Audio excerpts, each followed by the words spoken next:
Welcome to the Tyler Werner Show, discussing all the latest in Philadelphia sports. And so out of the bye week, the Eagles come out against the Lions with the defense getting caught with their pants down in the first half, as well as maybe the officiating crew did this game, but nevertheless, Carson Wentz helped engineer a comeback with some good play calling out of Doug Peterson. And unfortunately, late in the game, the Eagles experienced their first couple of turnovers of the season, as they almost had the game put away, and Carson Wentz, of course, has his welcome to the NFL moment with an attempt at a home run throw to Aguilar that gets picked off.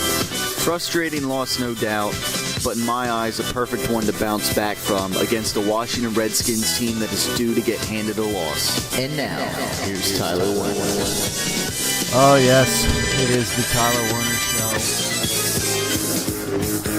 After this first loss of the season to the Detroit Lions, first loss of the Doug Peterson and Carson Wentz era here with the Philadelphia Eagles, and frustrating loss, no doubt.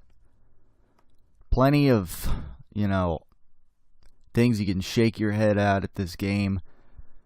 Where do you point the finger at? I mean, you don't point it in any one person's direction. But, we'll talk about it. Obviously, for the first time this season, the defense, off the bye week, coming out flat against this Detroit Lions team. That showed in the first half. You could argue that this game was lost in the first half. I mean, you could also argue that they came back later in the game and took the lead. So, there's different arguments you make here.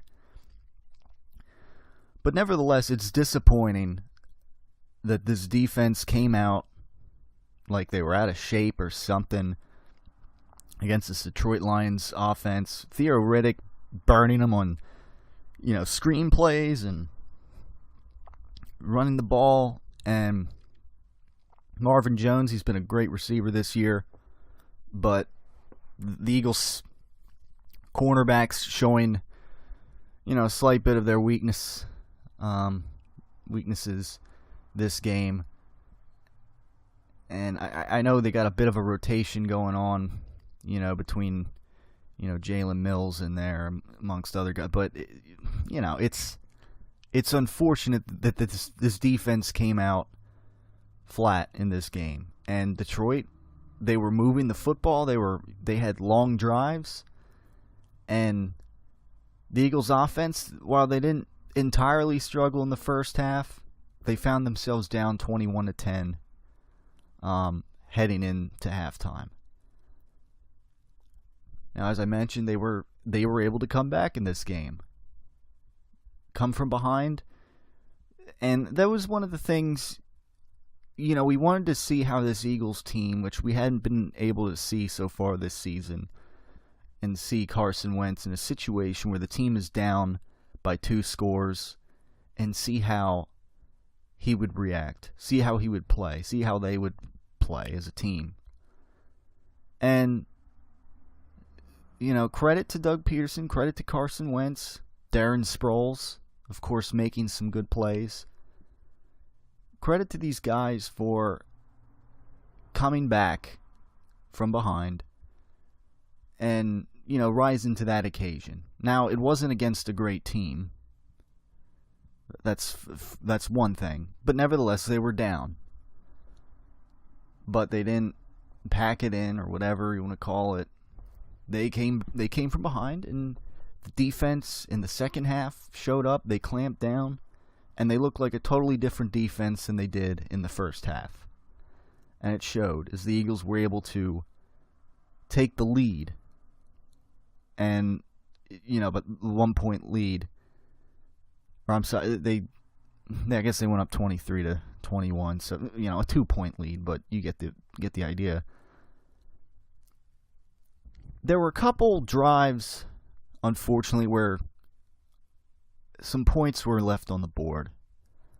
When the Eagles got the ball at the 16, the Detroit Lions 16, after that fumble from Matthew Stafford that the Eagles recovered, that's a drive where they gotta get the touchdown. When you only got, I agree, 16 yards to go, and you got a guy like Dorial Green Beckham who has size, but unfortunately maybe doesn't know how to use it. That's where you need a guy like him to make a play. And whether it's his route running that just isn't up to par, or whether it's Nelson Aguilar, who, I don't know, just isn't maybe what Chip Kelly valued him as at pick number 20 or whatever it was in the draft 2015. And that a lot of people were saying, oh, this guy, he's going to be a great receiver here in the NFL for this Eagles team, and really isn't showing signs of that. There's an occasion like that where you need a guy to step up and make a play and get 7 points on the board instead of just 3.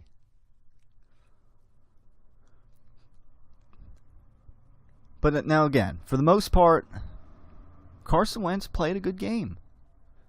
He did throw a couple questionable throws that could have been picked off this game. A couple unfortunate drops. And, I mean, we could say what we want about the officials and how they were off their game and how they called a penalty against Connor Barwin supposedly that when he wasn't even on the field and yada yada, and but this Eagles team committed some stupid penalties nevertheless. A couple delay of game penalties where it's like they gotta snap the ball, and I mean, I don't know if like Jason Kelce is in La La Land or what. The ball's not getting snapped. The clock's ticking down, and I don't know whether a timeout needs to be called there or whether Jason Kelce just needs to snap the frickin' ball. It's just, it doesn't make any sense. And just a couple, questionable plays like that where the Eagles got some stupid penalties, unfortunately. That's just a prime example. I know there were a lot of calls called against the Eagles, but I mean, the way I look at it, they had plenty of chances to win this game, and it's frustrating. It's frustrating that the Eagles came out flat in the first half, and that maybe this game could have been a convincing Eagles win, and probably should have. But it wasn't. Maybe an elite team, which the Eagles aren't. They're I guess a good team at best. They're not a great team. Maybe not even a very good team. They're a good team with a realistic chance at making the playoffs. What I said last week, they should make the playoffs. Or else it might be disappointing, especially after this 3-0 start, especially after beating the Pittsburgh Steelers. Now, what's not working in their favor is that apparently they have the toughest schedule as of today from here on out in the NFL. I mean, you can just ring off who they got coming up. I mean, they got 2 matchup against the Dallas Cowboys, who are 4-1 right now and are rolling full speed ahead. Obviously, a couple with the Redskins, who won 3 straight, who I think they should beat, though, this weekend, in bounce-back fashion after that frustrating loss to the Lions. They got the Packers. They got the Seahawks. They got the Vikings, of course, undefeated. They have the Falcons, who are 4-1 and rolling right now. Am I missing anybody? I mean, I don't know, the Bengals and the Ravens, let's see where they are at those times in the season. They might be falling off the cliff a little bit, those teams. They might not be quite at the playoff level. Maybe they're just about there, but maybe not going to get in. I don't know. They're not playing their best football the last couple of weeks, so we can say that. So I don't, I just, I don't know. It's a challenging schedule coming up, that's for sure. It starts this week, though. You beat the Washington Redskins. You bounce back from this frustrating loss. And I think, and then maybe they're back on track. But this game, again, it was defined by several things. By the defense coming out slow. And disappointingly, giving up 3 straight touchdown drives in the beginning. Come on, that's terrible! Yeah, I'm sure Doug Peterson wasn't too happy with that. But, as the defensive coordinator, Jim Schwartz, of this team, they got caught with their pants down.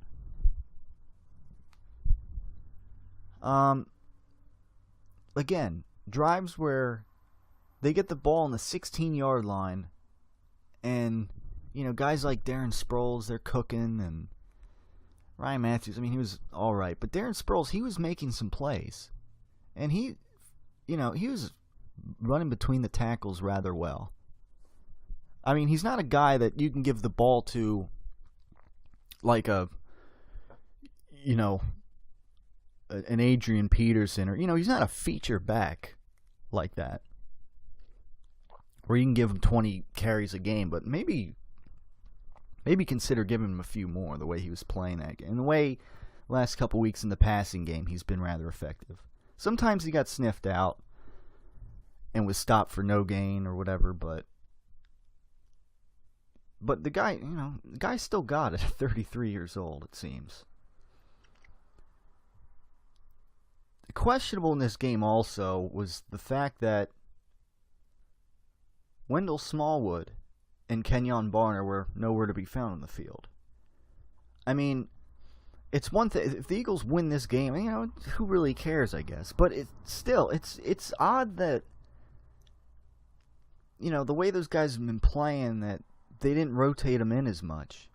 And maybe it has to, obviously, with Ryan Matthews being in better health this week. I guess they're going to give him the ball more. That's fine.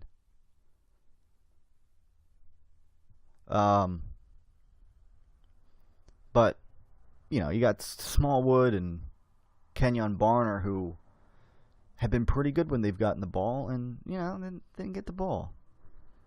This goes back to the Deuce Staley rotation thing.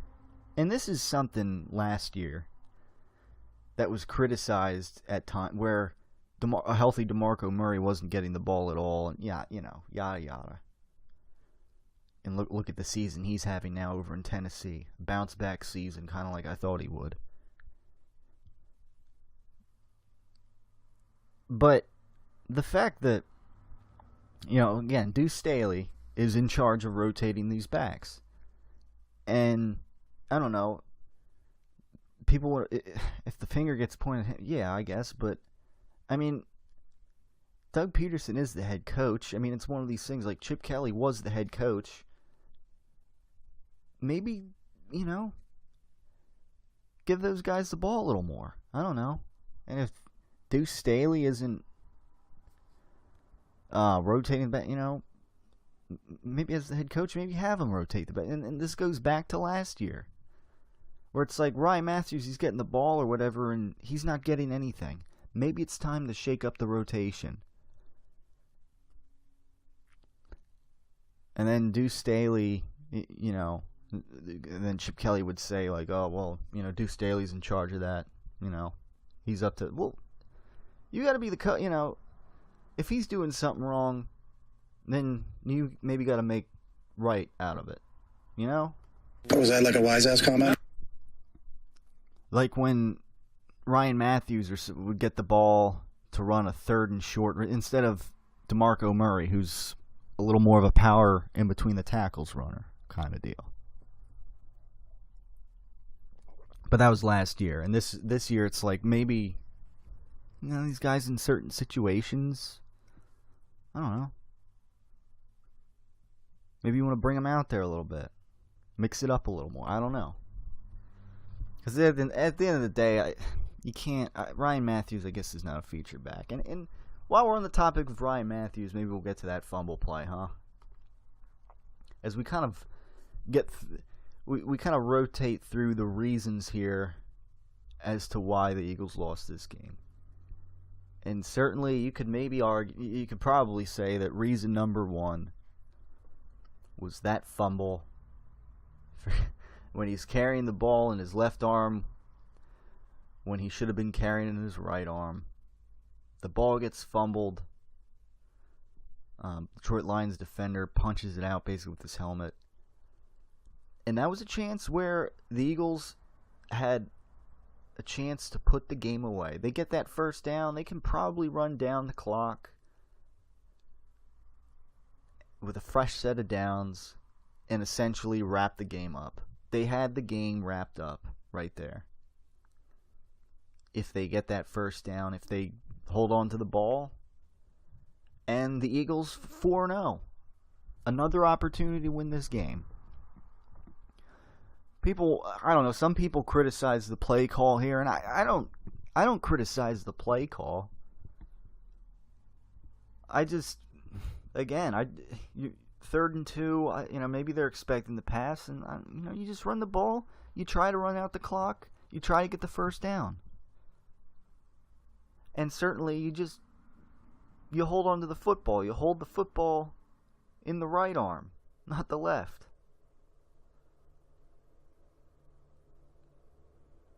So that's I know some people are like, oh, cut him, bench him, cut Ryan Matthews. He just blew the game, and yeah, in some regards he did, and that was silly. That he had the ball in the left arm and had it punched out. I mean, and I know people say what they want, like, was Kelsey out of bounds and did it touch him? Should the play have been dead? Did it touch this guy? Was this guy out of bounds? And well, that's unfortunate if a mistake was made, but at the end of the day, we're concerned about that not happening in the first place, so that not having to be an issue. And you know what? It's not an issue if the ball's in the right hand, or the right arm. Then it doesn't get punched out when the helmet of a Lions defender runs into the left arm of Ryan Matthews, because then the ball wouldn't be there. Come on, that's terrible! So, can't help myself sometimes, but play me some Doug Peterson. Come on, that's terrible. But it is terrible.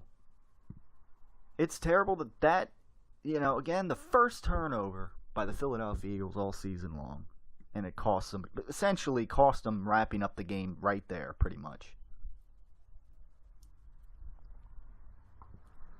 So, I mean, what more can you really say about that? Other than you can't let that happen. Fundamental error, you can't let that happen. So the Lions, of course, they get the fumble recovery in good field position. They get a field goal, and they take the 24-23 lead. Eagles down by 1 now. About a minute and a half to go. Eagles get the ball back. And here we go. Here's another test for Carson Wentz. Can he lead the Eagles down the field for a, basically a game-winning drive in the fourth quarter like that? Because, they fumbled the ball and didn't wrap the game up on the drive before, unfortunately. The Lions retake the lead after the Eagles came from behind. And now Carson Wentz is putting another test of a situation. And first play of the drive, deep ball to Nelson Aguilar. gets picked off. Now there's different takes on this play, no question, that people have had, analysts have had.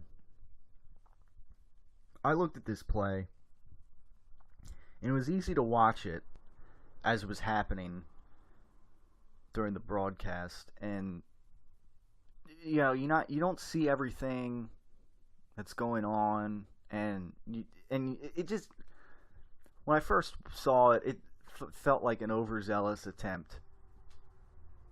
Carson Wentz got the rookie jitters, and he had his rookie moment, and to some extent you could say that, I guess.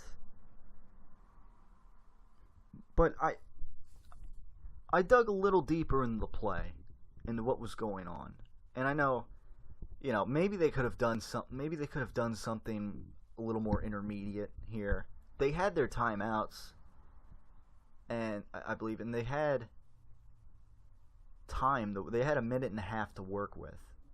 They didn't need, you could argue, they didn't need a home run ball here, and unfortunately, they don't have a great home run threat on this team to begin with. They don't have a great wide receiver to begin with to get that. But in this situation, in this play, you don't think that way. In this play, there's Jordan Matthews covered. There's Josh Huff on the other, covered. The check down to Sproles was pretty well covered in this situation. And it's one of these plays where I don't put it all on Carson Wentz. The decision making, I don't put on him necessarily. I thought the ball could have been thrown better. Now it's a deep pass. I got it.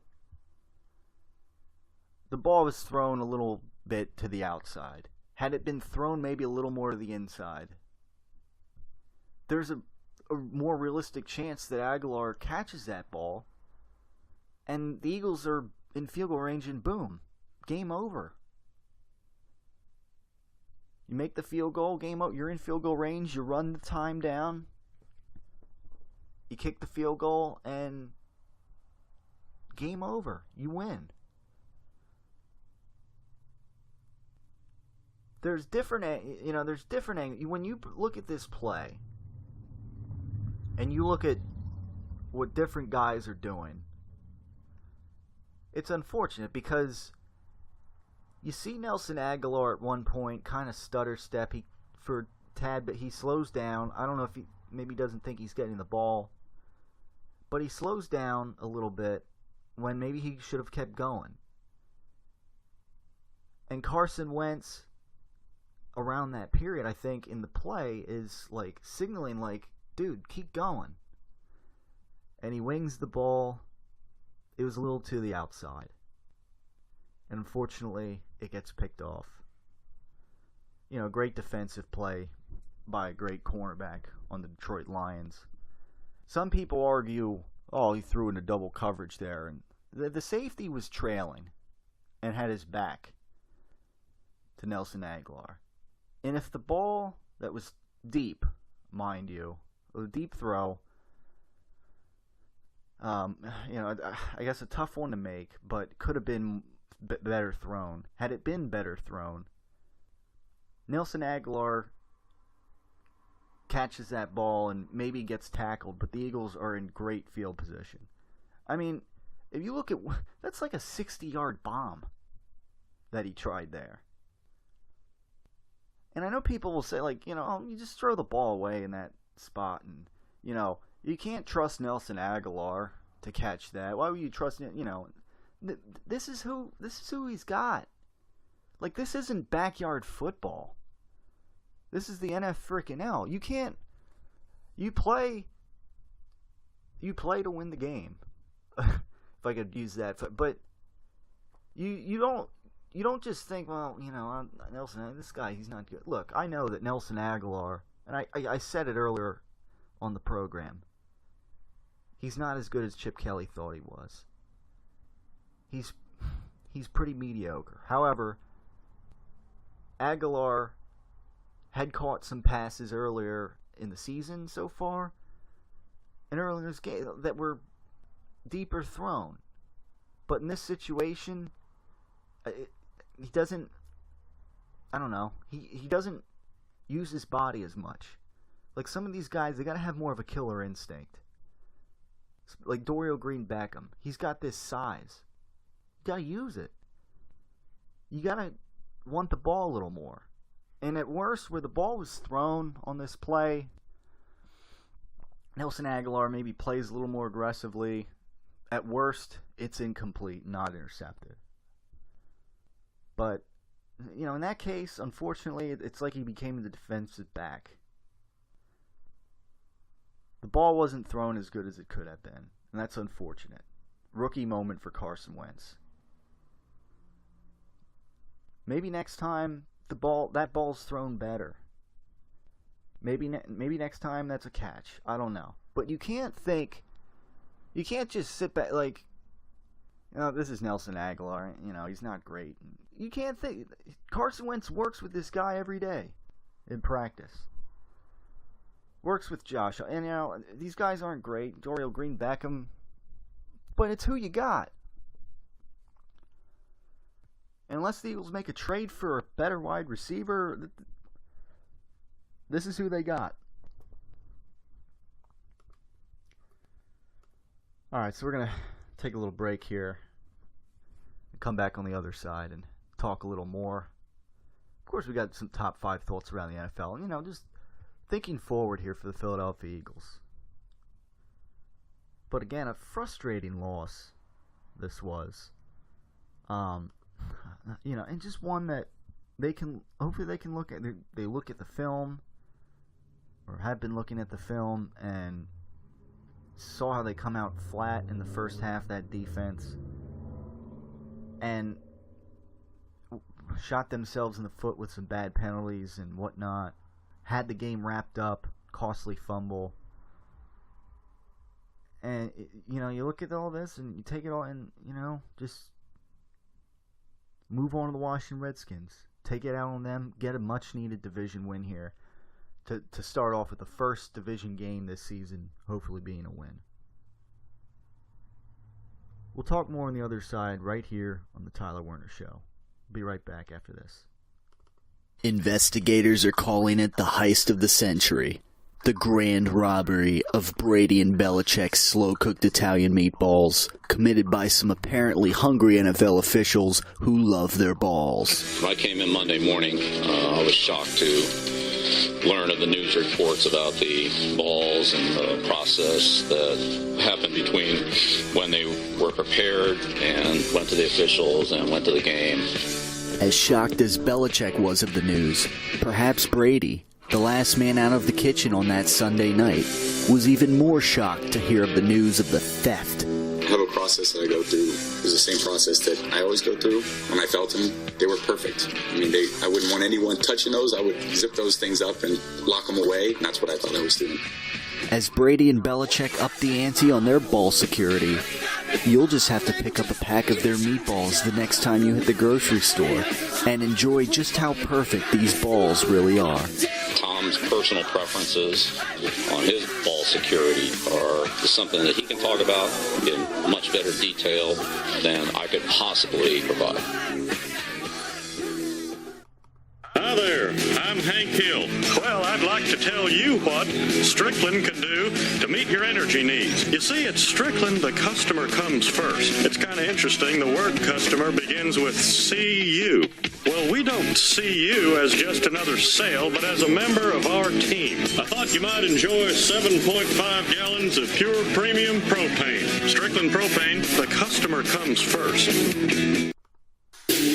#1 box office attraction, #1 WWE superstar, multi-time WWE champion, Brock Lesnar. Time to revamp your office space, eh? Looking for an interior decorator? Look no further than Brock Lesnar. Now that's the way a real man uses a sledgehammer. Out with the old, in with the new. Give Brock Lesnar and Paul Heyman a call. Mr. Lesnar, you're the future of interior decorator. Tell you we're done.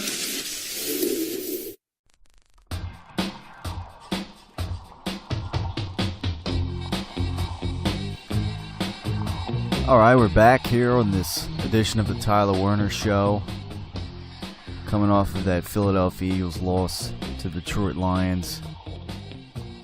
Heading into week 6 it is now against the Washington Redskins. A big game to come. Of course, the Eagles have lost Lane Johnson now, officially. It came out that his 10-game suspension will now go into effect. And, all you can say really is, off PEDs, hopefully he can remain as effective, or, at least close to it, and hopefully he can stay off, Lane Johnson can stay off PEDs, or else he'll get suspended for 2 seasons. And, it's something, it's quite some time, and effectively, maybe an end to your career here in Philadelphia, as far as I'm concerned. So, and I gotta get I don't know who's seen this and has attempted to pronounce this guy's name, but and initially they were thinking maybe it was gonna be was it Gardner that was gonna replace Lane Johnson, or I can't. I think they were thinking of maybe moving him over to. But let me clear my throat before I attempt to say this. But Lane Johnson's replacement is going to be Halapulivati Vaitai. Who is this? Let me say that again. Halapulivati Vaitai. And now I'm looking at the pronunciation of that. I got to be honest with you. I'm not reading the name as I say that. That's his name. That's how you pronounce it. The Eagles' new right tackle is only 22 years old, has never played in an NFL game before, has never dressed for an NFL game, likes to eat octopus, and at 14 letters, has the longest first name in Eagles history by far. I guess for short they call him Big V. So, nevertheless, that's going to be his replacement, and we're going to see how he fares. We'll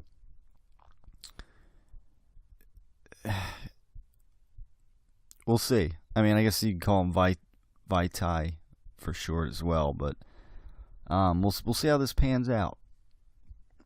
I'm not, I'm not expecting a terrible drop off here. Hopefully, we'll see how the kid plays, but thus far, it's been a pleasant surprise. Maybe this is with Lane Johnson doing a good job at right tackle, but the line hasn't been as big of a concern, I should say, as I thought it would, as it looked in preseason it would be. But and again, I don't know if credit to Carson Wentz for better pocket mobility than any other quarterback we've had in there since preseason. But yeah, we'll see how it pans out. I don't know what else to say. See what Big V's made of in there.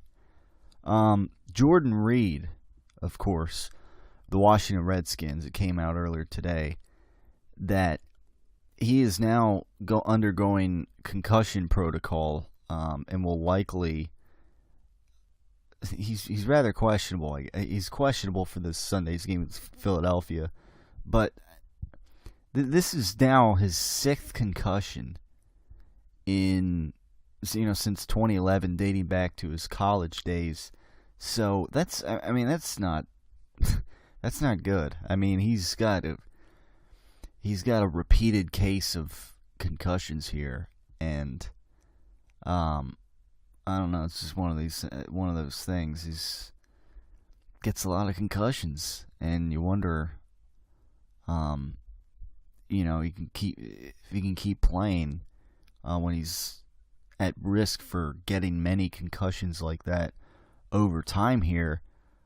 I don't know, but so that's that's one less weapon that the Eagles might have to worry about. A big weapon, obviously. Maybe one of the top 5 tight ends in the league right now. Probably not going to play. And you got to take this concussion stuff seriously. And the fact that this is now his 6th in about a 5-year span, it's not good. Obviously, I don't wish for guys to get hurt and miss it, but don't wish for guys to get repeated concussions. But nevertheless, I mean that does help the Eagles out a little bit, and gotta say, again, this is a game that the Eagles kind of need to bounce back here from that loss to the Lions, that frustrating loss to the Lions that they should have won, that they had plenty of opportunities to win and didn't. No excuse. You got to win this game without question and get back on the winning track, and hopefully, it might be a pipe dream, but carry that momentum to then play the Minnesota Vikings the following week.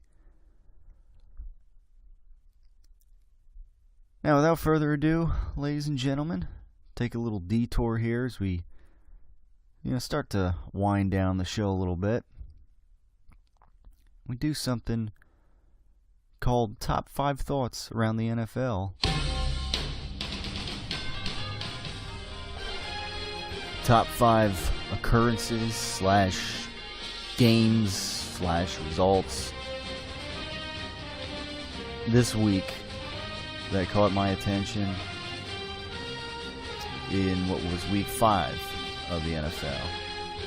Starting with number 5 is, of course, none other than Tom Brady's return to NFL action on Sunday, putting up over 400 yards, throwing 3 touchdowns to Martellus Bennett in a 33-13 blowout of the Cleveland Browns. And Brady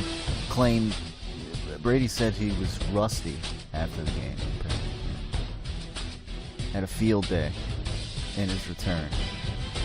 The guy was not really around the team. He wasn't really allowed to be around the team or whatever, and of course he comes back and it doesn't even seem like he's missing a beat, and it seems like he's determined to, as well as this Patriots team, to maybe make another crack at a Super Bowl run this season. Number 4, the Washington Redskins, as we were just talking about then, winning their 3rd straight game by defeating the Ravens 16-10. Ravens suddenly coughing up a couple games in a row here, while the Redskins, who started 0-2, are now winning above 500 with a 3-2 record. And of course, the Eagles maybe look to hand them a loss here after a few straight wins. I don't know if the Redskins are a good enough team to win a 4th straight against this Eagles team for to be the 4th straight victory. But nevertheless, Redskins looking good in recent weeks. Number 3, the Oakland Raiders, ladies and gentlemen. They moved to 4-1 after beating division rivals, the San Diego Chargers, in a 34-31 thriller. Wow. The Raiders are 4-1, ladies and gentlemen. How about that? Who knows? Give the Broncos a run for their money this season. Record-wise, they're tied right now. Now, whether they win the division or not remains to be seen. But if not, win the division, they may take that next step this season and become a wild card team, at very least. And it's been ages since the Raiders have been in the playoffs. Number 2 thought around the NFL this past week was the Dallas Cowboys defeating the Cincinnati Bengals 28-14. And the Cowboys are another team now that's moved to 4-1. Dak Prescott, Ezekiel Elliott. Guys are having great rookie seasons. What can you say? Dak Prescott, although I don't think he's quite as good as Carson Wentz, still hasn't thrown an interception. Then again, it helps to have one of the best offensive lines in football, and it helps to have Ezekiel Elliott, who for the 3rd straight week now has rushed for 130 yards or more. That's impressive. Cowboys are looking impressive, 4-1. Not to mention they have an easier schedule down the road than the Eagles. A decidedly easier schedule. And I gotta admit, they're starting to scare me a little bit. Number 1, the Atlanta Falcons hand the Denver Broncos their first loss this season in a 23-16 game, and the Falcons are 4-1. Now, and this was in Denver, by the way. This wasn't in Atlanta's dome, which they're known for being more of a dome team and not being as good on the road. Well, they go to Denver, and, you know, although they didn't put up a field day against the Denver defense, they were able to do some good things and get the win and play some pretty good defense themselves. Although the Broncos do have some quarterback issues. C.J. Anderson, you know, I mean, Demaryius Thomas, these guys just weren't quite enough firepower and offense to beat the Atlanta Falcons. So the Falcons moved to 4-1 and are, for now, an elite contender in the NFC. One of those teams up there with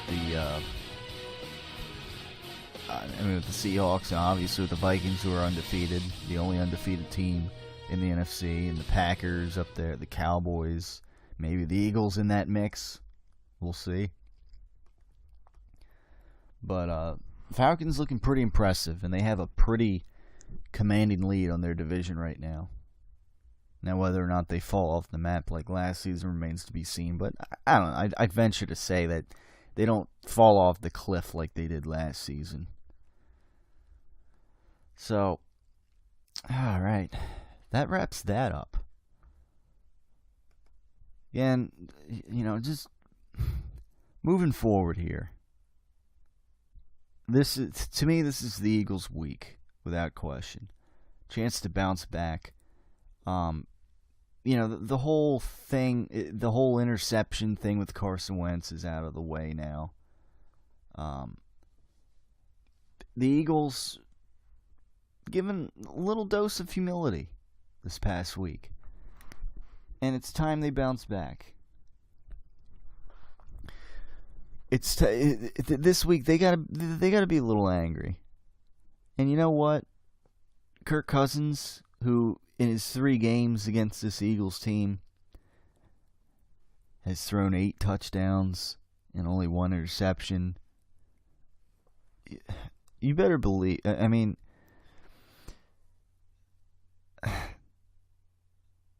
you best believe that this defense needs to get to Kirk Cousins. Well, I was about to say Billy Davis, the defensive coordinator. No, that was the Chip Kelly era. You best believe, though, that Jim Schwartz, he's got to get this defense to not come out flat like last week. I gotta think they're gonna have a better game plan than that. I gotta think that this defense, they're going to be a little angry. They're going to want to get off to a good start. They struggled against the Redskins last year. There might be some revenge factor carrying over from the past. I don't know. But nevertheless, this has got to be an angry Eagles team here. An Eagles team with a mission to win this game. And there's no ifs, ands, or buts about it.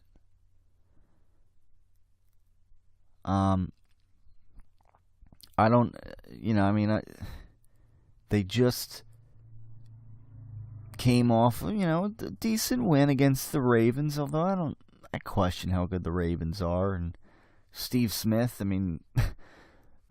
he was their only real receiving threat. This guy's 38 now, or however old, but he's still playing pretty well for him. So I don't know. The Ravens were off to a good start, although I question how much staying power they really have, how good they really are. But nevertheless, the Redskins have been good. But like I say, they're due to be handed a loss in my eyes. That's kind of how I preface this show with, this was a disappointing Eagles loss this past weekend. And I'm disappointed that they're not 4-0 right now. It was a frustrating game to lose that they had right there. They could have won on multiple occasions. Again, I don't want to say bench Ryan Matthews or whatever, but maybe work in that rotation, that running back rotation. Look against the Pittsburgh Steelers how it worked. Ryan Matthews was barely featured that game because his ankle was bothering him. They did pretty darn good, though, with Darren Sproles out there, especially in the passing game. But with Wendell Smallwood and Kenyon Barner getting some carries, it went pretty well. Did it not? Gosh, it went great. Yeah, it did. So I don't know. We'll see how they game plan on offense. But I'm also hoping, ladies. Brent Selleck wasn't even targeted this game. Zach Ertz, he was only targeted 4 times. Get these guys a little more involved. Jordan Matthews, I don't know. He didn't get a whole lot of targets. I don't know. I like that they.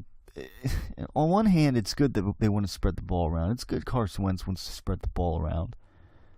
It's kind of the nature of what you have to do when you don't have any great wide receivers to rely on the outside.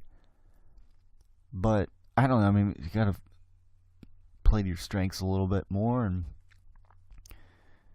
Selleck has been a reliable tight end, and then you had Trey Burton in there who got a couple targets and a couple drops that you can't have.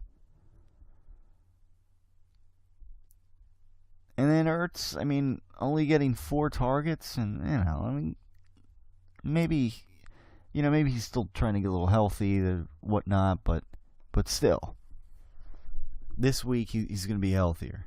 Should be back to full strength. So I would hope that he gets the ball a little more. We'll see. But nevertheless, I'm predicting an Eagles win here, a bounce back win. And with Jordan Reed, I gotta think this is a decent win here for the bounce back. They're angry. I gotta think this is like a 10-point win here. I think the line in Vegas, it was 3 points in favor of the Eagles. This was before Jordan Reed, the concussion protocol came out. So I don't know but still, this is the Eagles' game here. They got to win this. They got to bounce back, and I think they will. And then after that, then maybe we can bounce back right here in the Tyler Werner Show, back to winning ways, perhaps next week when we talk to you here on the Tyler Werner Show. In the meanwhile, too, we got NBA basketball, preseason action, preseason Flyers action, the regular season for both of those sports right around the corner, of course. We'll look forward to those as well. as we always do around this time of the year. You know, we don't got Ben Simmons for probably a few months, if at all, this season. I don't know if they're gonna,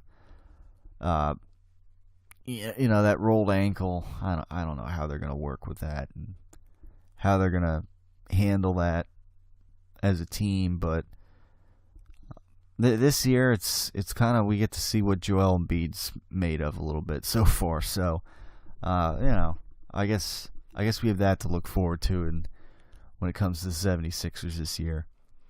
And the Flyers, well, I don't know whether some of this young talent can maybe come out and grow here with the team. We'll wait and see. Thanks for tuning as always, ladies and gentlemen.